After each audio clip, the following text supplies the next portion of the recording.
శ్రీ గాయత్రీదేవి శరన్నవరాత్రులలో విజయవాడ కనకదుర్గ ఆలయంలో ఆదిశక్తి ఈ రోజు శ్రీ గాయత్రీదేవిగా దర్శనమిస్తోంది. వికసించిన ఎర్ర కమలములో ఆసీనురాలైన గాయత్రీదేవి సకల వేద స్వరూపం. సకల వేద స్వరూపం. ముక్త అంటే ముఖ్యం, విద్రుమ అంటే వైడూర్యం, హేమ అంటే బంగారం, నీల అంటే నీలం, ధవళ అంటే తెలుపు వర్ణాలు కలిగిన 5 ముఖాలతో ఆమె దర్శనమిస్తుంది. 5 ముఖాలలో ఒకటి గాయత్రీదేవిని, మరో 4 చతుర్వేదాలని సూచిస్తాయి. 5 ముఖాలు పంచభూతాలకు సంకేతమని అంటారు. దేవి ముఖంలో అగ్ని, శిరస్సులో బ్రహ్మ, శిఖలో రుద్రుడు, హృదయంలో విష్ణువు కొలుగుంటారని పురాణాలు చెబుతున్నాయి.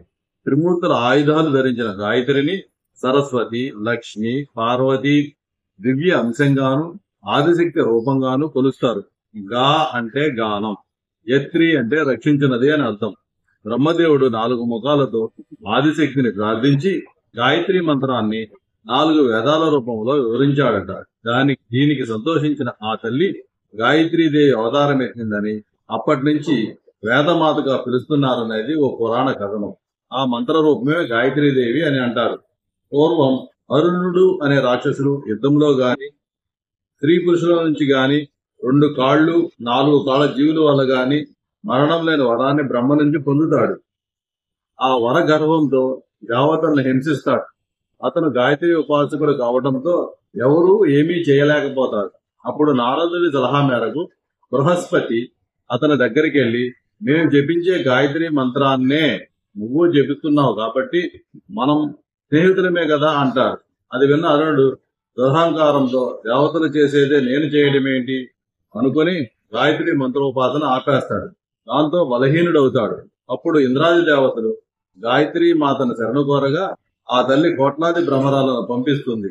అవన్నీ బీకల శబ్దం చేస్తూ అతన్ని చుట్టుముట్టి ఆ అసురుణ్ణి వధిస్తాయి. 24 బీజాక్షరాలతో లిఖితమైన గాయత్రి మంత్రం మహిమాన్వితమైనది కాబట్టే ఈ మంత్రాన్ని పఠించడం వల్ల మంత్రసిద్ధి, బ్రహ్మజ్ఞానం కలుగుతాయని, బుద్ధి తేజోవంతమవుతుందని చెబుతారు. ఈ దేవిని కొలిస్తే ఆరోగ్యం, తేజస్సు, జ్ఞానం కలుగుతాయని భక్తుల విశ్వాసం.